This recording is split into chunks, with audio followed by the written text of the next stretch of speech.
This lesson is on creating tables using phpMyAdmin. Well, right now you see pretty much a blank desktop. And so I want to take you through getting to phpMyAdmin again. I have my start bar hidden here. So I'm going to go up and find the WAMP server. Now, it'd be MAMP server if you're on a Macintosh. So I'm going to click on it. And up here, I have phpMyAdmin tool. Let's open it up. This tool is just phenomenal for doing a lot of things, both creating tables and even inserting data, some test data, and we'll do that in a moment.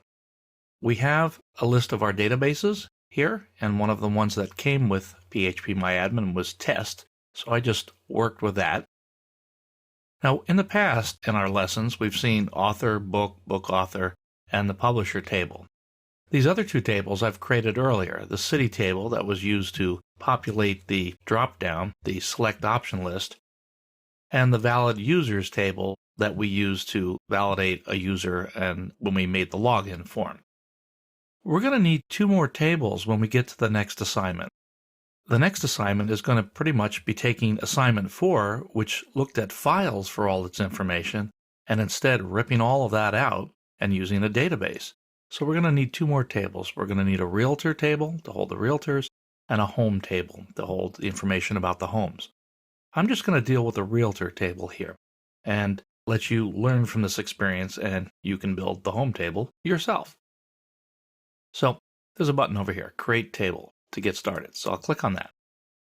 Now at the top, I can list the table name, and they've given me two columns here, so I can enter two columns of information to get started. But you're not stuck there.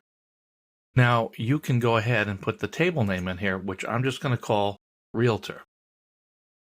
I don't remember if I emphasized it before, but table names should always be in the singular. We shouldn't name a table Realtors because we're identifying the type of entity that the table is storing, and each row in the table will be a realtor, so you name your table names that way as well. Just a little note.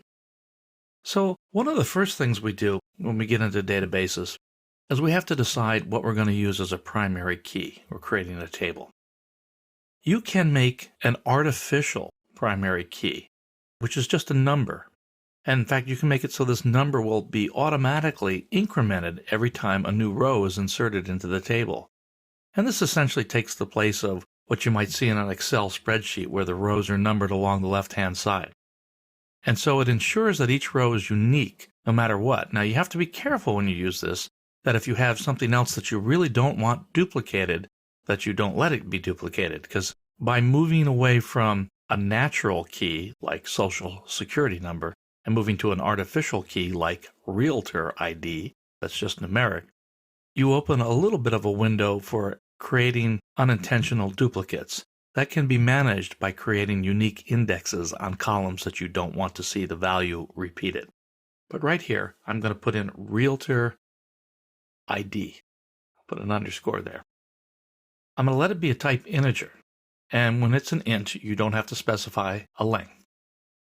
Now let's look down here. We have an index. I'm going to make it the primary key. And here you have a choice to be auto-incremented. Select that. And every time we insert a row, we won't have to put anything in Realtor ID. The auto-incrementer will bump it up one more number. So we want that as our first column. Now, for keeping track of the realtor, we're going to keep track of their name. So we'll just do last and first name for here. Last name, and I'm going to make that a varchar, and I'll give it 30, I guess. And now, I don't have to fill in any other attributes. Look here, it says null.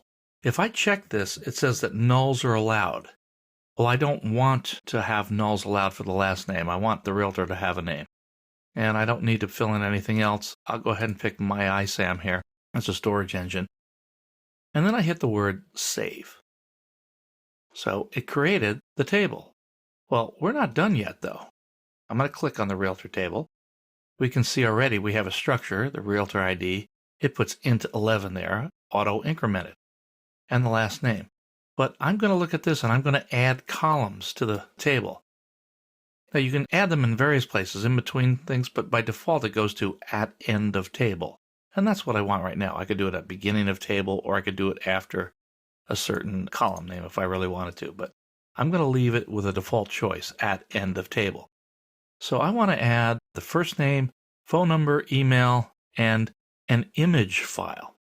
We're actually going to put the file name of the name of where their picture is that we display on the page. So let's see, that's 1, 2, 3, 4 columns. So I'm going to add 4 columns at the end of the table. So now we're given a list of columns to put in. So let's go put them in. First name, varchar, the length will be 30, no default. Let's look over to the right. Nulls allowed? No, I don't want nulls on that one. Phone number. Phone number will be varchar as well, because we can put hyphens and that sort of thing in it. And I actually do want to allow nulls on that. So we'll go back, and we're going to put in email, which I will also allow varchar. Some emails can be pretty long, so I'm going to give it 100. And allow nulls. And I want a picture. I'm not going to allow nulls on the image ID. I'm going to call this image file. And again, varchar. And a file name doesn't have to be terribly long. I'll give it a little bit just to be on the safe side. I'll give it a 40. And I said I'll allow no nulls on that. Now, we hit save.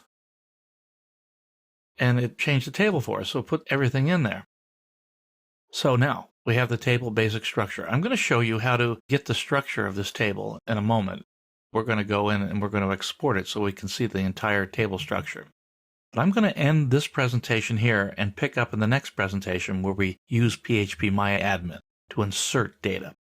So this ends our presentation on creating a table with phpMyAdmin.